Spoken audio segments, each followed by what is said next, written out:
El territorio para muchas poblaciones es algo absolutamente esencial. Yo diría que es la base para la propia existencia del colectivo. Si usted no mantiene un territorio que es de un pueblo indígena, usted está como produciendo un genocidio, está haciendo con que aquella comunidad no pueda más construirse, reconstruirse como un colectivo.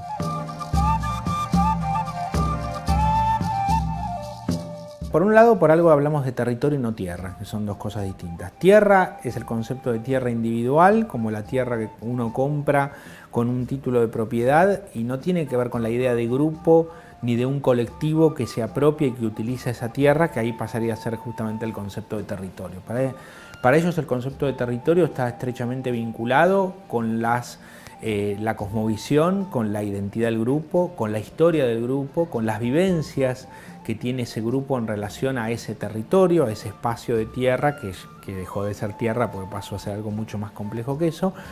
Y también está estrechamente vinculado a lo que son sus fuentes de supervivencia, ¿no? O sea, distintas fuentes como puede ser la agricultura, la ganadería, la extracción de frutos del monte o la recolección, distintas actividades que desarrollan, también actividades como un turismo, digamos, es decir, pero todas esas actividades vinculadas a su medio de vida y a su fuente de vida pasan a ser también parte de la identidad fundamental del grupo, ¿no es cierto? Porque es ahí ese grupo donde tiene su espacio, su reconocimiento, su vivencia, y también claramente necesita de ese territorio para poder reivindicarse y encontrarse como grupo.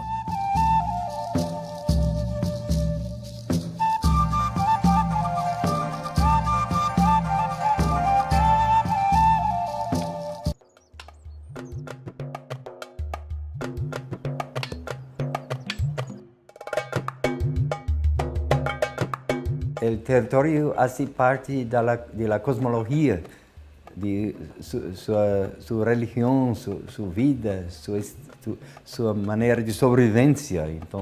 Entonces no ven la tierra como una mercadería para cambiar por dinero, por otra cosa. Entonces hacen parte de la cosmología, de sus cementerios, de sus creencias en general. Entonces, las tierras para los pueblos indígenas son tierras sagradas que hacen parte de su historia, de su vida, mucho diferente del concepto capitalista de territorio como mercadería para comprar y vender. Para los pueblos originarios no es que la persona busca dominar a la tierra y convertirla en un bien de cambio y un bien de donde extraer bienes económicos, sino que se encuentra estrechamente vinculada a la misma y no está separada, sino que es un elemento más de esa tierra. Entonces de ahí que viene esa idea de no separación, sino ser una parte armónica, junto con los otros medios de la naturaleza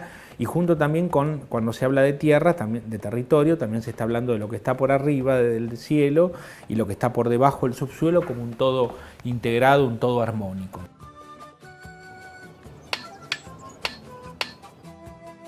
Que el pueblo indígena tiene relaciones, digamos, espirituales con la tierra es otra cosa, ¿no? O sea, todos los pueblos indígenas han planteado desde siempre, por ejemplo, que la tierra pues es madre, ¿no?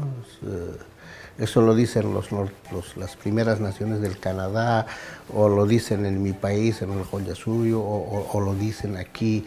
Los nombres cambian, pero la tierra tiene ese carácter de madre. Entonces, si la tierra es la que te dio, digamos, origen, entonces no puedes agredir a la tierra.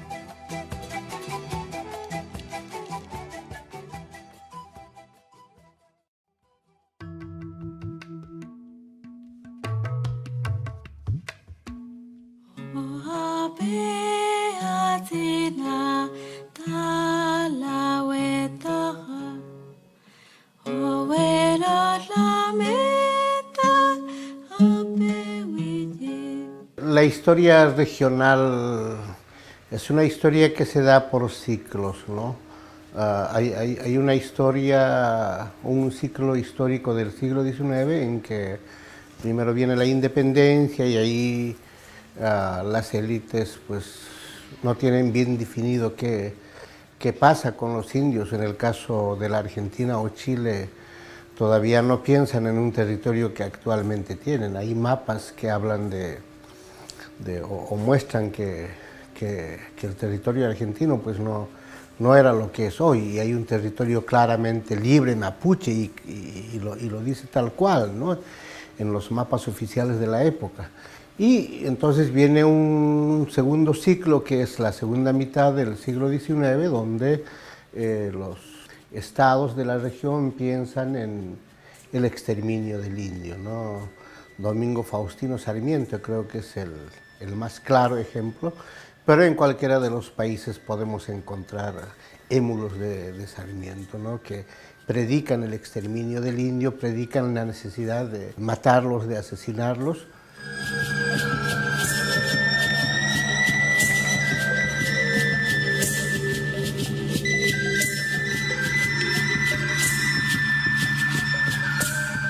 Y ahora la categoría fundamental es esta, que los indígenas ocupen una tierra en función de sus tradiciones. Quiere decir que le otorgan un uso que es propio suyo, conceptúan esta tierra como suya, es importante en sus rituales, es importante en sus tratamientos médicos, es importante para la producción, claro, también para la alimentación, para las cosas de las personas, pero es un territorio en el sentido más amplio, simbólico, político, alguna cosa como tal.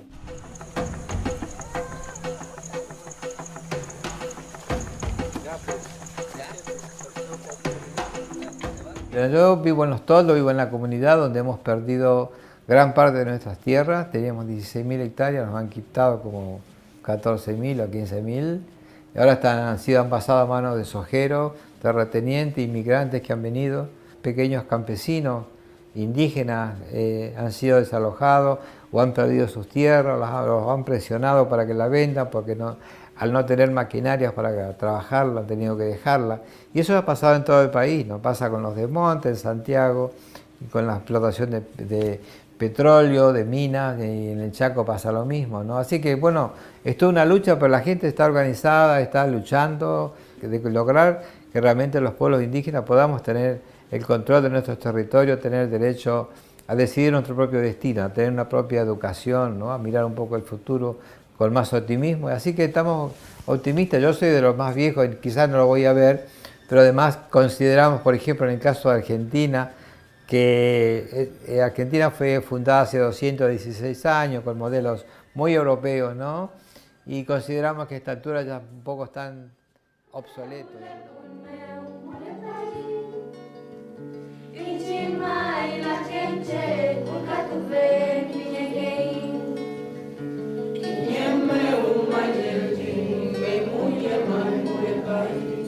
Esta idea de los ranculche versus los mapuche, los fulanos versus... Eso es una idea que la ha impuesto la academia, porque quien conoce su territorio sabe, pero lo tiene concebido, que la frontera la puso el blanco. ¿Sí? Se queda, o sea, es tan claro para mí esto, que la puso el blanco porque uno habita el territorio. Y yo cruzo la calle y estoy en el territorio de mi hermano, pero no digo, acá hay una frontera que me divide en la lengua, en la cultura, en el pensamiento y también en la espiritualidad. Entonces, eso tiene que quedar claro. La división entre los pueblos indígenas desde ese lugar no existe.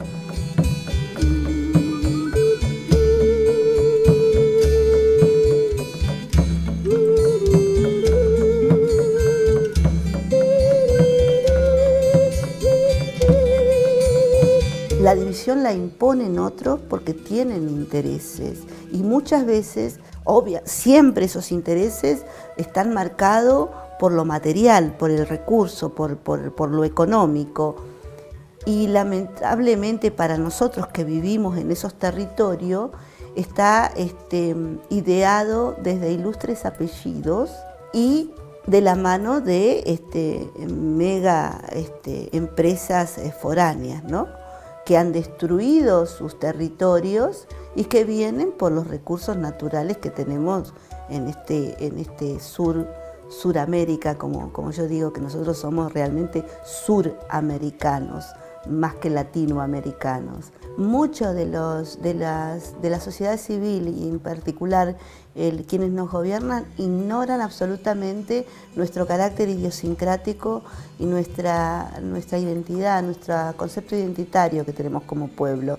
Y tampoco se preocupan por conocernos, ¿eh? La mirada es asistencialismo y nuestra mirada es complementariedad.